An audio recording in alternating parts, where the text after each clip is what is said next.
నీకు ఆపరేషన్ చేస్తే బాగుపడతావు అని చెప్తారు. ఆపరేషన్ చేస్తే చచ్చిపోతే ఏమంటారు? లేదా ఆపరేషన్ చేసిన తర్వాత కాళ్ళు పడిపోయి చేతులు పడిపోతే ఏమంటారు?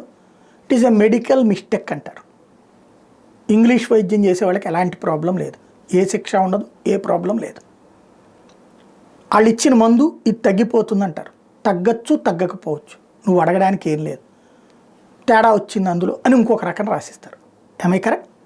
అదే నడుస్తుంది. అయితే అదే ఆయుర్వేద, సిద్ధ, యునానీ మెడిసిన్స్కి సంబంధించి అసత్య ప్రకటనల మీద చర్యలు తీసుకోవడంలో విఫలమైనయని సుప్రీంకోర్టు ఢిల్లీ, ఆంధ్రప్రదేశ్, జమ్మూ కాశ్మీర్ ప్రభుత్వాలను తప్పుపట్టింది.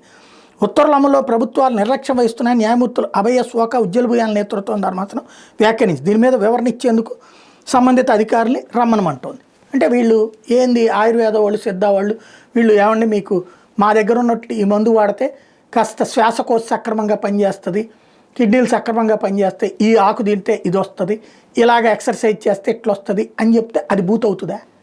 ఇదే ఇంగ్లీష్ వైద్యంలో వాళ్ళు అదే ఫిజియోథెరపీ చేయిస్తున్నారు. లేదా ఇదే ఇంగ్లీష్ వైద్యంలో ఉన్నటువంటి వాళ్ళు కొన్ని రకాలైనటువంటిది ఇప్పుడు ఆహారపు డైటు ఇట్లాంటిది ఏం చెప్తున్నారు, వాళ్ళకి సంబంధించినవి చెప్తున్నారు.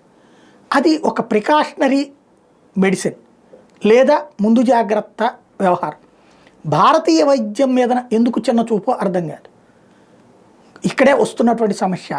విదేశాల్లోనేమో చైనా లాంటి చోట్లేమో వాళ్ళ సొంత వైద్యానికి ఇచ్చే వాల్యూలో అక్కడ ఎవరు జోక్యం చేసుకోరు. ఇక్కడ మాత్రం భారతీయ వైద్యం మీదనే అన్ని వ్యవస్థలు పగబడుతుంటాయి.